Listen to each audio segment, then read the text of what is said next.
love the way it sits up there. Yeah. Really do. I think that's something. And to me, my opinion, it puffs itself up. Yeah, he's all guarding it.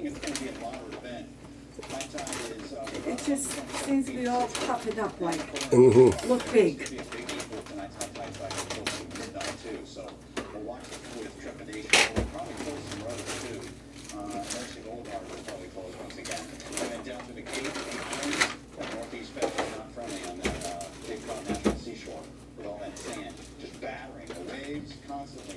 Oh, there's a cardinal over there.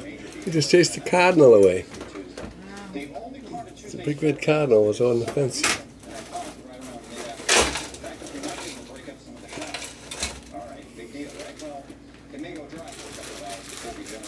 Okay, here comes some sparrows. Going into the Wednesday forecast, things look a little bit better. We may brighten it up before we lost a few showers and thunderstorms in the afternoon. So the 7-day Here's a sparrow. is a little bit starting Wednesday and Thursday, back down sun, pop-up showers, storm. We're still looking at a good 50% chance of getting hit by one of those. Friday we break free, and into the weekend we'll not skip by. Nasty. Get away. Pretty typical despite the weather. Delay-wise, traffic pattern is holding pretty steady. Let's head to the South Shore. We've got construction on Route 3 southbound right by Washington Street, Braintree. All it is a little lane shift they put in there, but it's causing a few headaches. Let's head down to Braintree and take a look at our HD cam down there, and you can see the far shot away from you. People heading down onto 128 coming at you, or on the front rather, is where people are coming up Route 3 up to that Market Parkway stretch, and the delays from the lower end of the expressway, like I said, pretty typical.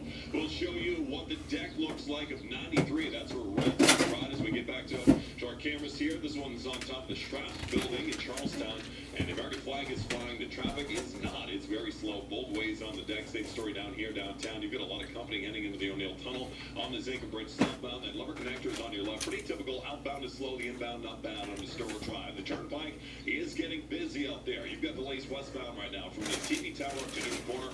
Then from 128 out to the west of Police Barracks. Let's show you what Route 9 in Natick looks like. Extra slow because of the weather out there.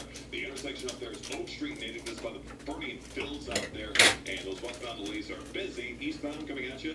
Whole lot of nothing. Jim Celsius, 7 News. All right, covering the healthcare now, the price of prescription medicine is going up, and insurance companies are passing on extra fees for high-end drugs to the people who are using them. Senator NRF shows us what this means for patients.